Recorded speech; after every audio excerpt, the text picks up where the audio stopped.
are in Xi'an. Flew in this morning, and now we're sitting at the bell tower, which is one of Xi'an's famous architectural pieces that they have. We haven't gone inside yet. Off in the distance, you can see the drum tower, which is another piece that we will go visit. I'm just going to span up to the rooftop so you can see some of the architecture of the building. And across, and down the other side.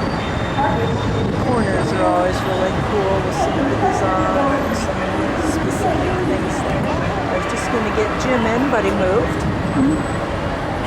Just kind of a large city square. Lots of people, lots of buildings.